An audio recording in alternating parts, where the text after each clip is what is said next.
తీర్పులు సంసారాలని నిలబెట్టవు తల్లి. నమ్మకాల మీదే సంసారాలు సాగేది. ఇప్పుడు అదే దాని బతుకి కరువైంది. ఎలాగమ్మా దాని బతుకు ముందుకు సాగుతుందని హామీ ఇస్తున్నావు? నాన్న, నా గురించి మీకు తెలుసు కదా. నా బతికి ఇలా ఉంటుందని మీరు ఎప్పుడైనా ఊహించారా? అదే జీవితం. అయినా ఎన్నో చూసిన వాడివి, ఎంతో అనుభవం ఉన్నవాడివి. మీకు చెప్పేటంత అనుభవం లేదు, వయసు లేదు నాన్న నాకు. అయినా నా మీద మీకు నమ్మకం ఉంది కదా, ఉందా లేదా నాన్న? ఉందమ్మా. ఆ నమ్మకంతోనే నా హామీని నమ్మండి.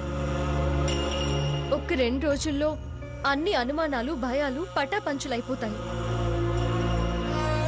భారం నా మీద వేసి కాస్త ప్రశాంతంగా కాసేపు పడుకోండి నాన్న. ఏ ధైర్యంతో ఆ మాట అంటున్నావే? రామచంద్రం మాస్టర్ కూతుళ్ళం, నిప్పులాంటి వాళ్ళం తప్పు దొరలనివ్వమన్న నమ్మకంతో కన్నవాళ్ళు. మీరే మమ్మల్ని అనుమానిస్తే ఎలాగా? ఆ అనుమానాన్ని నిజం చేయరమ్మా వాళ్ళు.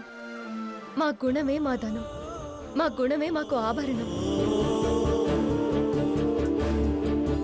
మా గుణమే గొప్ప అందం, మా అభిమానాలు, ఆత్మాభిమానాలు, ఆత్మస్థైర్యాలే మా కాస్తిపాస్తులు.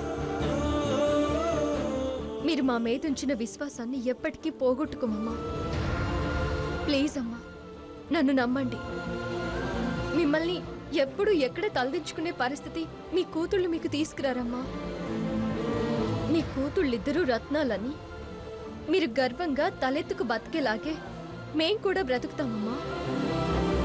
మిమ్మల్ని కూడా బ్రతికిస్తాం. ఇదిగో అమ్మా సీత, నువ్వు అమ్మ కలిసి స్వర్ణ దగ్గర పడుకోండి. నేను ఇక్కడే పడుకుంటాను. అలాగే నాన్న. రామా, వెళ్ళు.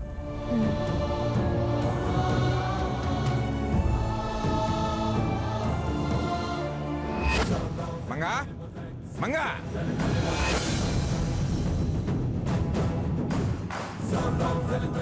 ఏమిటి అయిపోయాయా హాస్పిటల్లో సపర్యలు, సమర్థనలు, ఓదార్పులు? నా మనవణ్ణి నన్ను మోసం చేసిందని తెలిసి మేము వెనక్కి తిరిగి వచ్చాంగా. నాతో పాటు మీకు రావాలనిపించలేదా? ఇంకా వాళ్ళ మీద నమ్మకంతో ఇప్పటి వరకు అక్కడుండి ఇప్పుడొచ్చారు. అయినా మీరు నాతో ఎప్పుడు కలిసి వచ్చారులేండి. ఇంతకీ నన్నెందుకు పిలిచినట్టు?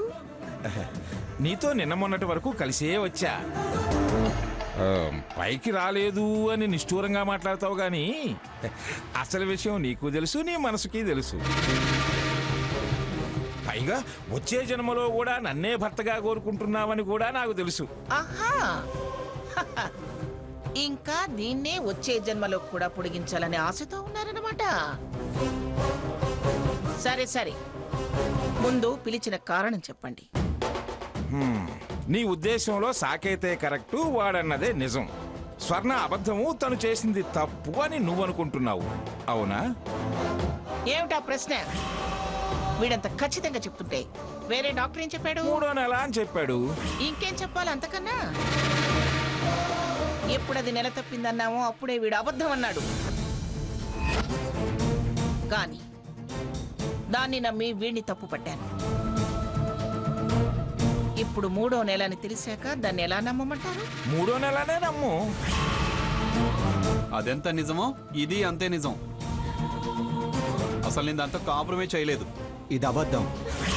ఏమిట్రా, వాడి కాపురం గురించి వాడు చెప్తుంటే నువ్వు అబద్ధం అంటున్నావు? అబద్ధం కాబట్టే అబద్ధం అంటున్నాడు. అంటే స్వర్ణతో వీడు కాపురం చేశాడు అన్నది నిజం.